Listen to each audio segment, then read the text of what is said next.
तो कहानी के स्टार्टिंग के सीन में हमें दिखाया जाता है एक पर्सन को जो बुक शेल्फ से बुक निकाल रहा होता है और फिर हम देखते हैं इसी पर्सन को जो और कोई नहीं एडवाइजर गैल होता है। तभी उसको पीछे से किसी पर्सन की आवाज आती है कि आखिरकार तुम क्या ढूंढने की कोशिश कर रहे हो। हम देखते हैं उसके पीछे एक पर्सन को जो वहाँ पे खड़े होकर के उसे देख रहा होता है और उसके बाद हमें इस पर्सन के बारे में बताया जाता है जो कि करंट मुरीम अलायंस का एडवाइजर है जिसका नाम है सीमा तैंग। उसे देख करके जो एडवाइजर गैल होता है वो उससे कहता है कि आप यहाँ पर सर क्या मुझसे कोई काम है आपको। तो वो पर्सन एडवाइजर गैल से कहता है कि मुझे कोई भी बताने की जरूरत नहीं है कि तुम्हारी लाइफ में क्या हो रहा है इस समय के लिए, है ना, और जो पास्ट में हुआ 6 घंटे के अंदर अंदर उस रूम में जिसमें तुम्हारे साथ मीटिंग हो रही थी, क्या तुम्हें याद है? हम एक दूसरे को बस बैठ करके देख रहे थे और मैंने इस समय का बहुत समय से इंतजार किया है। ये बात सुन करके जो एडवाइजर गैल होता है वो भी थोड़ा सा निराश हो जाते हैं, वो भी अपने मन में कुछ प्लान कर रहे होते हैं। तभी वो जो मुरीम अलायंस का एडवाइजर होता है वो उससे कहता है कि बिल्कुल 7 मिनट के बाद तुमने मुझे 6 घंटे इंतजार करवाया और मैंने तो तुम्हें अभी तक सिर्फ 7 मिनट ही इंतजार करवाया है। ये बात सुन करके हम देखते हैं एडवाइजर गैल को जो उससे माफी मांगते हुए कहता है मैं आपसे सॉरी बोलता हूँ, जो भी हुआ मैंने बहुत बड़ी गलती कर दी थी उस समय क्योंकि मैं बहुत ही ज्यादा बिजी था, तो आप प्लीज मेरी इस चीज को माफ कर दीजिए। उसके बाद हम देखते हैं उसी एडवाइजर को जो गैल सिरियाई के पास अपनी बातें बनाते हुए उससे कहता है कि मैं इस बात समझ सकता हूँ क्योंकि अब मैं तुम्हारी पोजीशन पे हूँ तो मुझे पता है कि कितना सारा काम तुम्हें डील करना पड़ता था, पर मेरे पास एक क्वेश्चन है जो मैं तुमसे पूछना चाहता हूँ कि आखिरकार तुम यहाँ पे अभी भी क्यों रुके हुए हो? क्या यहाँ पे तुम्हारे रुकने का यह कारण है कि तुम रिवेंज लेना चाहते हो जो अब न्यू एडवाइजर बना है उनसे? तो एडवाइजर गैल उसे हंसते हुए जवाब देता है कि आखिरकार ऐसा कैसे हो सकता है, मैं सिर्फ मुरीम अलायंस में इसीलिए रहता था क्योंकि मुझे लगता था कि मेरी पूरी लाइफ वहीं पर है। और वो अपने सामने एडवाइजर से कहता है मैंने कभी भी इस बारे में नहीं सोचा कि मैं मुरीम अलायंस के बाहर जाकर के क्या करूंगा, इस वजह से मैं इस जगह से बाहर नहीं गया, तो मैं बहुत ही ज्यादा धन्य हूँ, मैं यहाँ पर अभी भी वर्क कर रहा हूँ इस पवेलियन में। ये बात सुन करके वो जो एडवाइजर होता है वो उसकी तरफ देखते हुए हंस रहा होता है और अपने मन में कहता है तो इससे आखिरकार क्या फर्क पड़ता है? तो एडवाइजर गैर उससे कहता है कि हाँ, इससे ये फर्क पड़ता है कि मैं भी यहाँ पर काम कर सकता हूँ। और वो उसे थैंक करते हुए कहता है कि आपने मुझे अलाउ करा यहाँ पर रहने के लिए, तो मैं अपना बेस्ट दूंगा ताकि मैं आपको ऑनेस्टली सर्व कर सकूं। ये बात सुनकर के वो जो न्यू एडवाइजर होता है वो बहुत ही ज्यादा हंस रहा होता है और कहता है कि हाँ हाँ तुमने बहुत सही कहा। ऐसा कह करके वो वहाँ से चला जाता है। एडवाइजर गैल भी उसे जाते हुए देख रहा होता है और देखते हुए अपने मन में सोचता है कि आखिरकार ये मुझ पे ऐसे क्यों हंस रहा है, इसकी इतनी हिम्मत कैसे हुई? मैं बहुत ही ज्यादा बीमार हूँ मुरीम अलायंस में अभी के लिए, मुझे इस छोटी से छोटी जगह को जल्दी से जल्दी छोड़ना पड़ेगा, पर आखिरकार मैं क्या करूँ? मैं ऐसा नहीं कर सकता तब तक जब तक मैं अपना रिवेंज नहीं ले लूं मुरीम अलायंस लीडर से, तब तक तो बिल्कुल भी नहीं। ऐसे कह के वो बहुत ही ज्यादा गुस्से में घूर करके उन्हें देख रहा होता है और अपने मन में सोचता है मैं जरूर ही अपना रिवेंज लेकर के रहूंगा, ये कोई भी मैटर नहीं करता है कि आखिरकार इसमें कितना समय लगने वाला है। इसी यहीं पे कट होता है। नेक्स्ट सीन में हमें दोबारा से एक जगह का दिखाया जाता है जिसका नाम होता है डोंगपिंग और हम वहाँ पर देखते हैं चैम्बर्स ऑफ कॉमर्स को। तब हम देखते हैं लीडवान को जो वहाँ पर अपनी पूरी की पूरी स्क्वाड के साथ आ जाता है। उसको देखते हुए उनके सामने जो दूसरी स्क्वाड होती है वो उनसे कहती है आखिरकार तुम यहाँ पे क्या करने के लिए आए हो और सबसे पहली बात कि तुम कौन हो? वो लीडवान के सामने ही खड़ा हो जाता है। तो लीडवान भी उससे कहता है कि हमारी स्क्वाड का नाम है स्वॉर्ड स्क्वाड और हम बीली फैमिली से हैं। लीडवान उनसे कहता है हम यहाँ पे रिसीव करने आए हैं एक रिक्वेस्ट को जो कि चैम्बर्स लीडर के द्वारा हमारे पास पहुंचाई गई थी। ये बात सुन करके उसके सामने जो पर्सन होता है वो बहुत ही ज्यादा हैरान होता है, उसे कुछ भी समझ नहीं आता और वो वहाँ से जाते हुए कहता है प्लीज आप 2 मिनट रुकिए जरा, मैं जा करके अभी लीडर को ये बात बता करके आया। लीडवान भी खड़ा हुआ उसे वहाँ से जाता हुआ देख रहा होता है और लीडवान के साइड में हम देखते हैं ग्वांटू को जो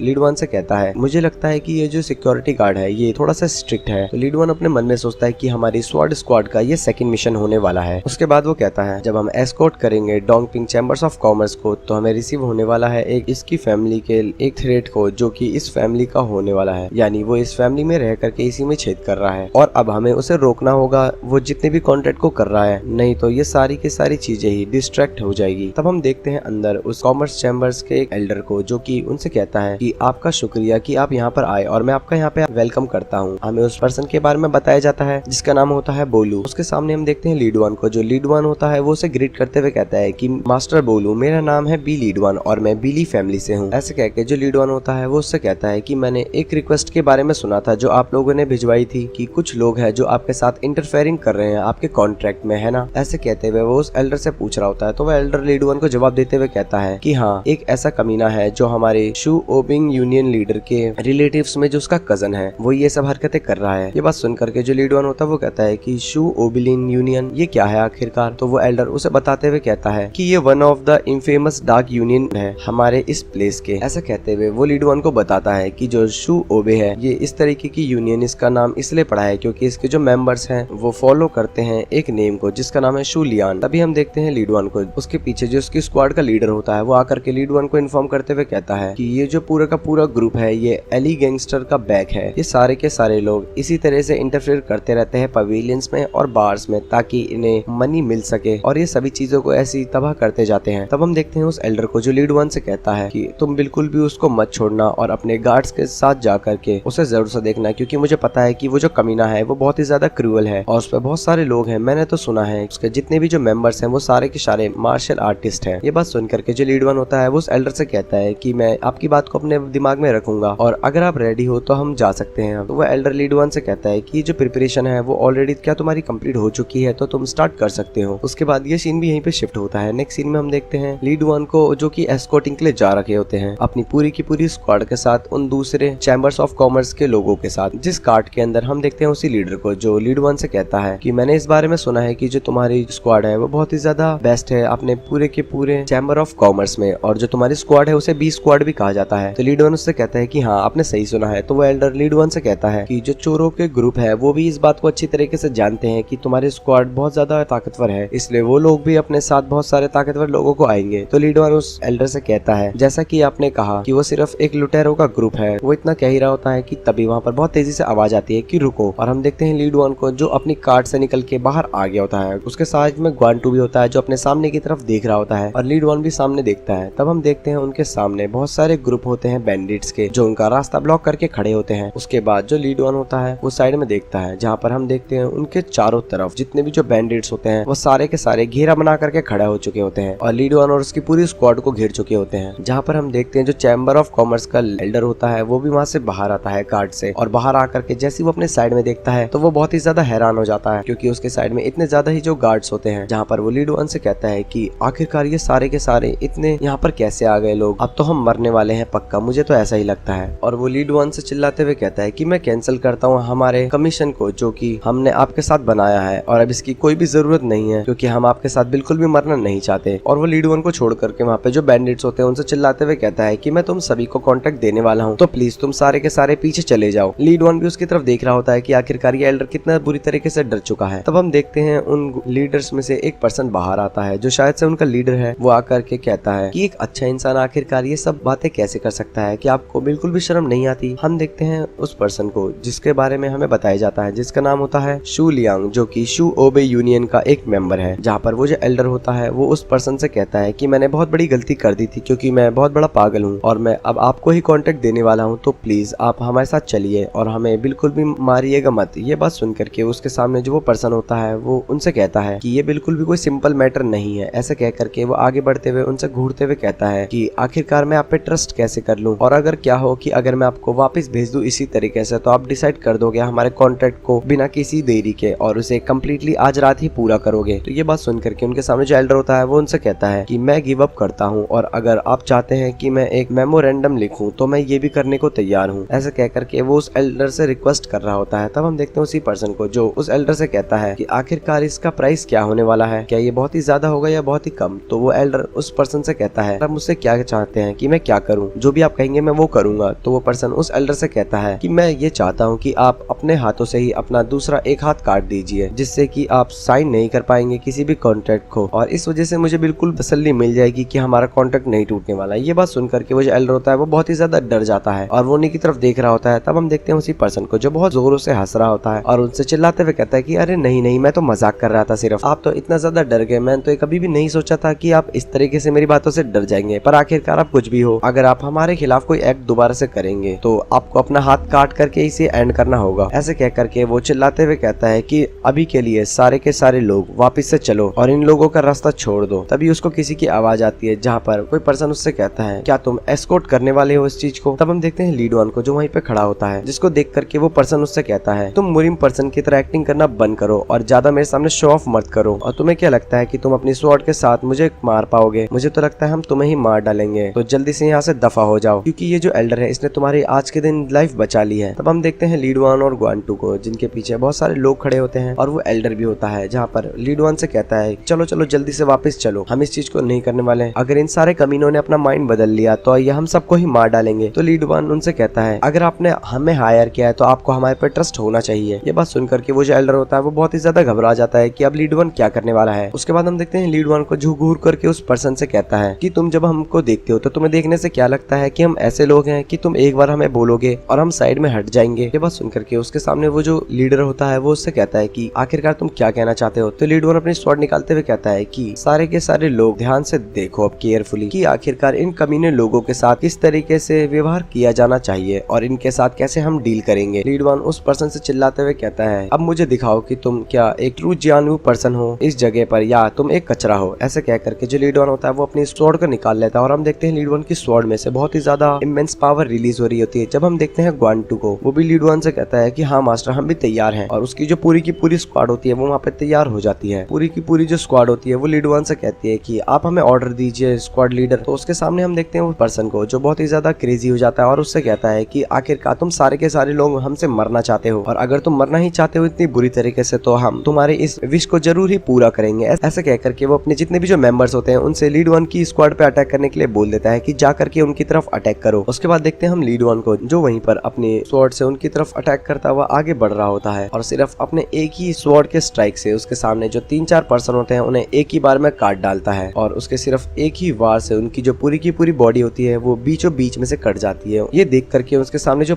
उन लोगों का लीडर होता है वो बहुत ही ज्यादा घबरा जाता है और वो अपने मन के अंदर सोचता है कि आखिरकार ऐसा कैसे हो सकता है कि इसने सिर्फ एक ही मूव में उन्हें काट डाला। हम देखते हैं ग्वांटू और उस लीडर को जो ये देख करके बहुत ही ज्यादा हैरान हो जाते हैं और लीड वन के जो ग्रुप के मेंबर्स होते हैं वो भी उसे देख रहे होते हैं। और इसी के साथ ही चैप्टर यहीं पे कंप्लीट होता है। वो कहानी के स्टार्टिंग के सीन में हमें उसी बैंडिट के लीडर को दिखाया जाता है जो बहुत ज्यादा शॉकिंगली हमारे लीड वन की तरफ देख रहा होता है। लीड वन भी उसके सामने खड़ा होता है क्योंकि उसने उसके 3-4 जनों को मार दिया था सिर्फ अपने एक ही अटैक में। तभी वो जो लीडर होता है वो अपने टीम मेंबर्स को बोलता है कि जाओ जा करके रोको उसको। उसके जितने भी जो गैंग के मेंबर्स होते हैं वो सारे के सारे लीड वन के ऊपर अटैक करने के लिए चले जाते हैं और वो चिल्लाते हुए कहता है उन सभी से कि जा करके मार दो इस कमीने को। उसके बाद हम लीड वन को देखते हैं जो अपने स्वॉर्ड से एक ही अटैक करता है और सामने वाले जो बैंडिट होता है उसका सर एक ही बार में उड़ जाता है। उसके साइड में जो उसका एक और फ्रेंड होता है वो ही देख करके बहुत ही ज्यादा घबरा जाता है और वो लीड वन के ऊपर अटैक करता है पर लीड वन भी सिर्फ उसे अपने एक ही स्ट्राइक में बीच में से 2 हिस्सों में काट देता है और उन दोनों को मारने के बाद लीड वन आगे बढ़ता है बाकी की तरफ। और ऐसा करते करते जो लीड वन होता है वो एक के बाद एक सभी को काटता चला जाता है अपनी स्वॉर्ड के स्ट्राइक से। और उसकी स्ट्राइक इतनी तेज होती है कि उन लोगों के पलक झपकने से पहले ही उनकी जो बॉडी है वो बीच में से कट जाए। उन सभी को मारने के बाद हम देखते हैं लीड वन सीधा आगे बढ़ रहा होता है उसी गैंग के लीडर के पास, जहाँ पर वो जो गैंग का लीडर होता है वो चिल्लाते हुए अपने साथियों से कहता है आखिरकार तुम खड़े खड़े मेरा मुंह क्या देख रहे हो, जा करके उसे मारो। मैंने तुम्हें कहा कि उसे रोको तो तुम उसे जा करके रोको। तभी हम देखते हैं जो लीड वन होता है वो उसके साइड में आकर के खड़ा हो जाता है, जहाँ पर वो जो लीडर होता है वो लीड वन से कहता है कि रुको जरा, हम वापस चले जाएंगे, प्लीज हमारे को छोड़ दो। और ऐसे कह के वो हंसता है पर तभी हम देखते हैं लीड वन की स्ट्राइक उसके गले को पूरी तरीके से काट देती है और ये इतनी तेजी से होता है कि उस आदमी को भी खुद पता नहीं चलता और उसकी बॉडी में से उसका सर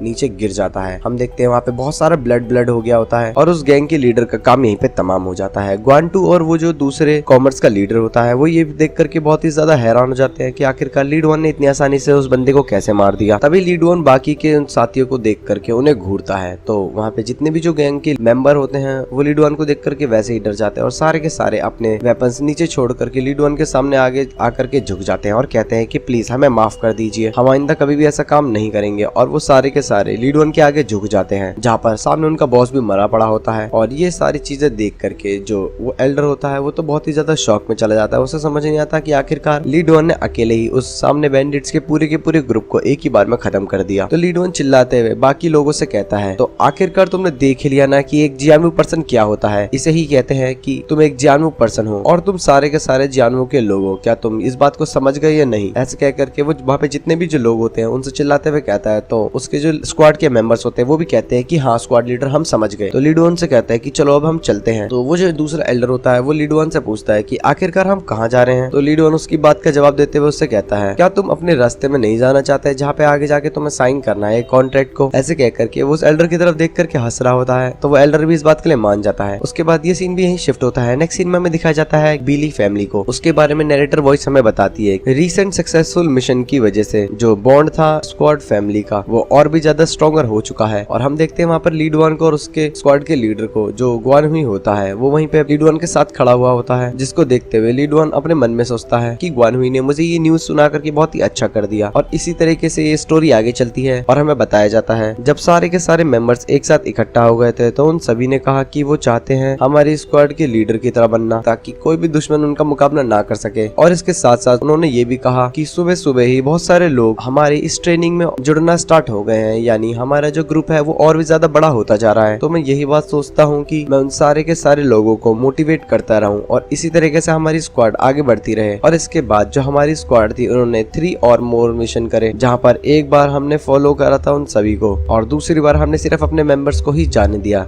ताकि वह लोग भी एस्कॉर्टिंग करना सीख सके और अपने दुश्मनों का मुकाबला करना भी। जिसके बाद हम देखते हैं लीड वन और ग्वानहुई को। ग्वानहुई कहीं और दूसरी तरफ देख रहा होता है और इसी के साथ साथ हमें बताया जाता है कि इसी तरीके से जो बाकी के मेंबर्स थे वो इन मिशंस के द्वारा इंजर होते गए और वे सेफली अपने मिशन को कंप्लीट करते गए। और इसके साथ साथ एक और बात कि जो मनी था एक बार में वो लोग इतना ज्यादा कमाते थे अपने मिशन में कि उनके जो सर्वेंट थे वो भी अच्छी तरीके से मोटिवेट होते थे उन्हें देख करके। इसके साथ साथ सिर्फ उन्हें कॉम्बैट एक्सपीरियंस ही नहीं, बस इसके साथ साथ उनको सेंसेस भी शार्प होती गई ताकि वो बिलोंग कर सके अपनी न्यू स्किल्स को और भी ज्यादा इम्प्रूव कर सके अपने कॉम्बैट एक्सपीरियंस को। जहां पर सभी लोग जो अच्छी तरीके से समझ चुके थे कि अगर वो लोग वीक हुए तो सबसे पहले टारगेट किए जाएंगे जियानू में और अगर वो स्ट्रॉन्गर हुए तो कोई भी उन्हें छू नहीं सकता। पर अभी के लिए हमारी जो स्क्वाड है वो बहुत ही ज्यादा स्मॉल है और ये एक ना एक दिन जरूर ही बड़ी बन जाएगी। जिसके बाद हम देखते हैं एक पर्सन को जो वहाँ पे किसी से कहता है हम बहुत ही अच्छा प्रॉफिट कमा रहे हैं और अनएक्सपेक्टेडली हमारी जो इन्वेस्टमेंट है वो भी बहुत ही ज्यादा बढ़ती जा रही है। इवन मैंने तो ये सोचा था कि हमारे पास सिर्फ 1200 टेल्स ही होंगे, पर अब की बार हमने जो एस्कॉर्टिंग करी है उससे हमारे को 4500 टेल्स मिले हैं। तो लीड वन उसकी बात का जवाब देते हुए उससे कहता है पर इसके साथ साथ हमारे को जो एडिशनल इनकम हुई है डोंगपिंग चैम्बर्स ऑफ कॉमर्स से वो भी हमारे लिए बहुत ही अच्छा है। तो उसके सामने जो पर्सन होता है वो लीड वन से कहता है कि हाँ मैंने भी ये बात सोची थी, अब हम 18 न्यू पीपल्स को